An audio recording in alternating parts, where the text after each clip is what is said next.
everyone's all excited about tonight's big World Series game. The reason why I started growing my beard a couple years ago is because I was anticipating this day.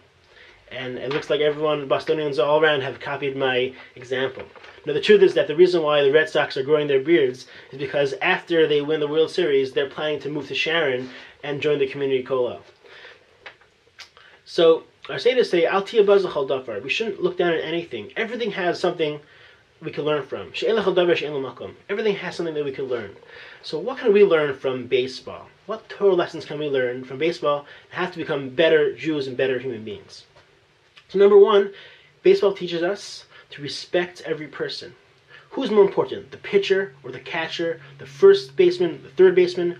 Everyone has an important role. Even if you have the best pitcher, if you don't have a good fielders, you won't be successful. Who is more important, David Ortiz or Shane Victorino?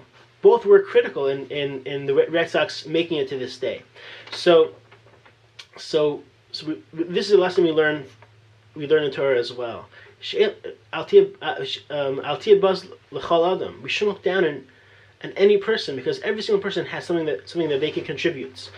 We shouldn't look down at anybody. Everyone has an important purpose, important reason why they came down to this world, to help perfect the world.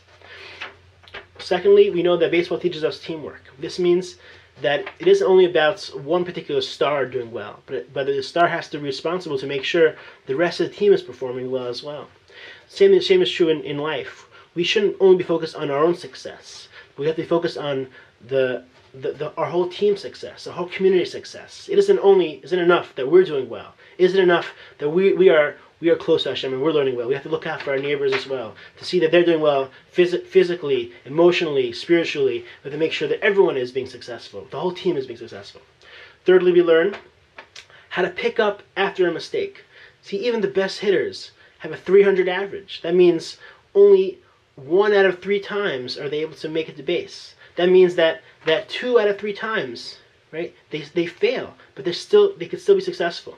This means that even if we fail, even if we do the wrong thing, even if we slip up, we shouldn't kill ourselves. We have to move on, because even the best can strike out 2 out of 3 times. Therefore, this is what I say to say. The difference between a righteous person and a wicked person is that both fall, but the righteous person dusts himself off and picks up after a fall and perseveres despite a failure. Number 4 rather, we learn never give up. Right?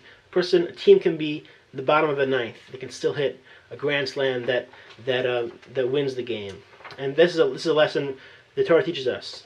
We can never give up. It says we should not have yish, never have despair. The Torah writes, even when you face a massive army, don't worry. Have confidence and hope and optimism and trust in Hashem that you can do well. They're saying we should never give up. Even if things look really dark, persevere, keep going, turn to Hashem for help, and we can be successful. Number 5, we learn the importance of renewal. Even the worst teams and the best teams, when the season begins once again, they have an 0-0 record. That means every year we start fresh. We don't have to always focus on the mistakes from the past. We have an opportunity to start fresh. And this is a mitzvah in general, to always renew ourselves. To renew ourselves every year with Rosh Hashanah, every month with Rosh Chodesh, every week after Shabbos. To constantly renew ourselves, be fresh. Forget about the mistakes of the past. Renew ourselves with renewed passion and commitment for the future. And finally, we learn the importance of vigilance. Right? If a pitcher isn't careful, the bases can be stolen.